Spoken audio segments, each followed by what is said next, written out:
Hello everyone, this is Tip Top Gaming here today with another Magic the Gathering video. Now in today's video, I'm going to be going over how to fix Standard. And you might be going, how are you going to do that? Well, in reality, and nothing I say in this video really means anything, but I thought it'd be interesting to take a look at a lot of the cards that are causing problems in Standard and kind of make erratas to them, which means changing the card text on them, to make them a little bit more fair and balanced. I'm not going to say, I would delete this card, or, I would completely change what this card does. I keep the cards doing the same thing that they did, I just make them more balanced, and it's interesting to see how, a little change could make a card so much more fun to play against. Why don't we jump right into this? Now, I'm going to start by talking about a card that isn't a super big problem in Standard, but it's a really risky card. That card is Agent of Treachery. It is a 7-cost, 2/3 creature human rogue, and when it enters the battlefield, you gain control of target permanent. It has another ability, but that's not important to why it's overpowered. The top ability is really why it's overpowered. So, I made a quick little change to it. First off, I made it legendary for that bottom ability. You don't mill yourself out. At first I was just going to give it legendary, but then I realized you could still duplicate it, you could still resurrect it from the graveyard, which is why this is a problem. If it just cost 7 mana and there was no way to cheat it, it would be completely fine. So what I decided to do was add another clause. Instead of it saying, when it enters the battlefield, gain control of target permanent, it says, when it enters the battlefield, if you cast it from your hand, gain control of target permanent. So this does a lot of things for the card. First off, it means that if you try to, resurrect it from your graveyard using something like Blood for Bones, that's not gonna work. I think that makes the card a lot more fair not being able to get out turn 4. And it also means that when you clone it, you also don't get to gain control of something. Now, you might be saying, why didn't I take away Legendary if I added this clause to it?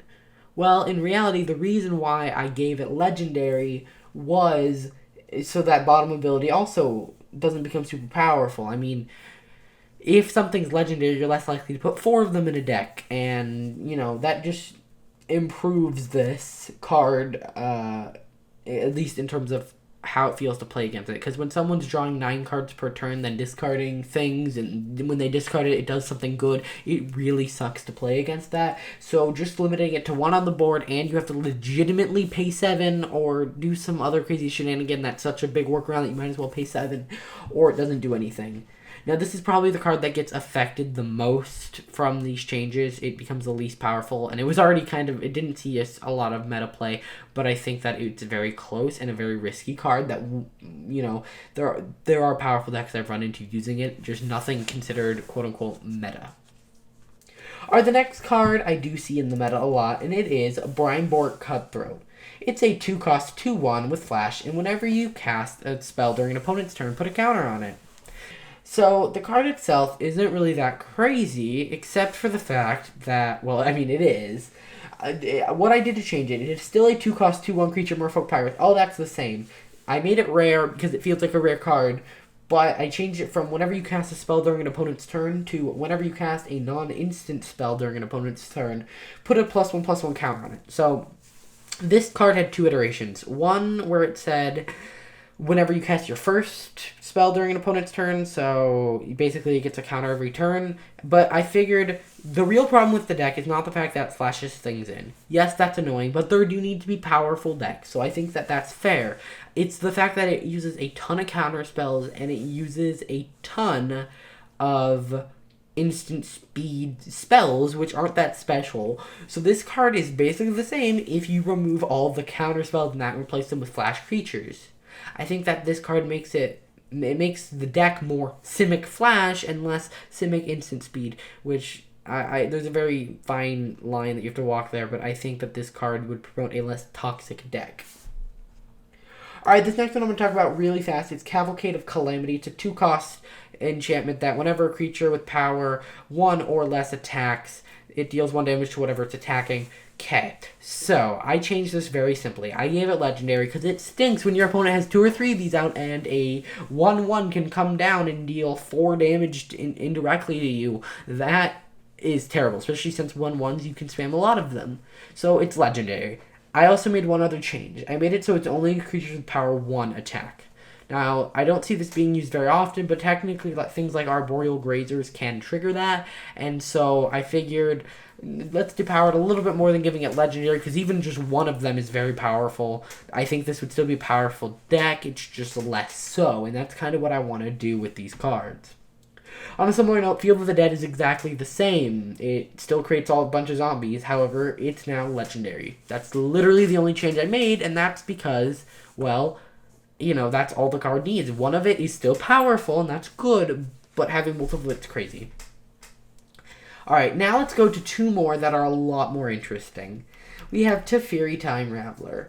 It's a 3-cost legendary Planeswalker Teferi, and its passive makes it so your opponents can't cast instant speed spells during, you know, instant speed or during your turn.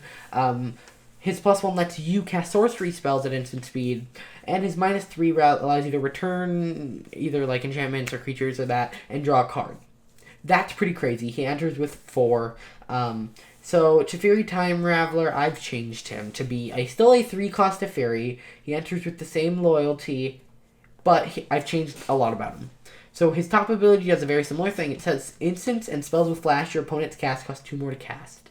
Now technically this is both more powerful and less powerful at the same time. It's more powerful in the fact that, well, even at sorcery speed they cost 2 more. It's even less powerful when you account for the fact that it doesn't completely stop your opponents. It simply makes it cost 2 more.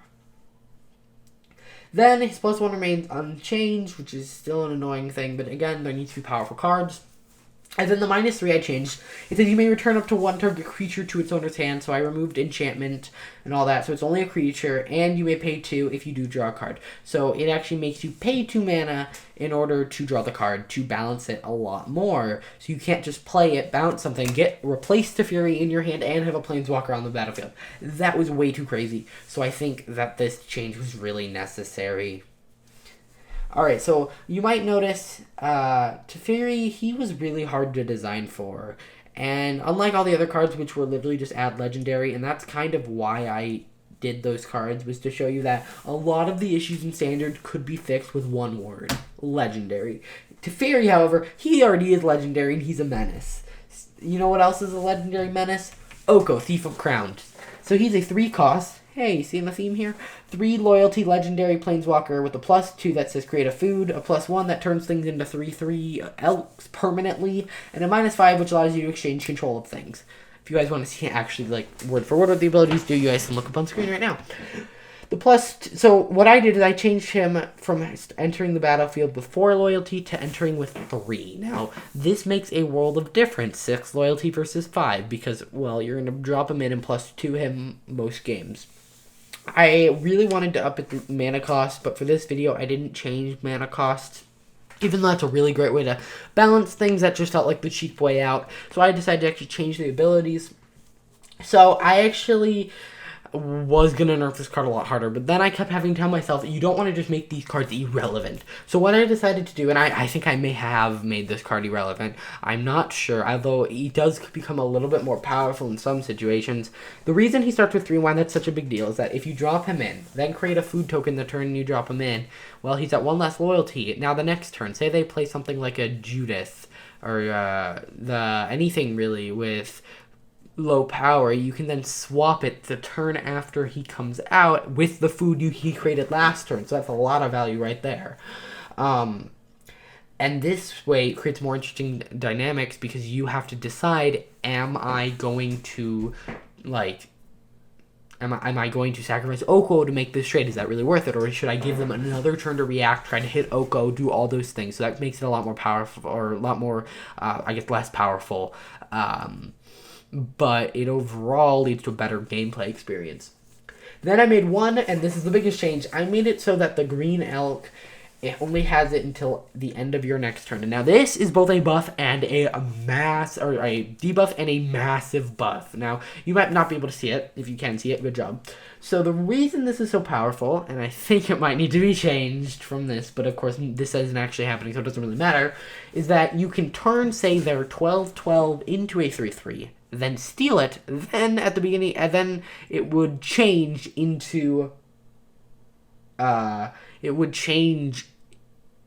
into itself. So But I think the fact that it isn't just a removal spell every turn is super duper powerful. Plus, the -5 does cost 5 loyalty, so it's not like it's just free. Yeah. So I hope you guys enjoyed this video. If you guys like this and want to leave suggestions for cards you think need to be changed, I might do, if this video does well, or at least, a couple people watch it, I'll probably do another one where I do a very similar thing. So if you guys have suggestions of what cards need to be changed and what you think they should do, or one or the other, leave those in the description down below. I also thought about doing the opposite of this video, where I take cards that have an interesting concept behind them, but maybe boost them to be meta viable. I could also do that. So if you guys want to see that, leave a comment down below. Hit that like button, subscribe, and I'll see you guys in the next one.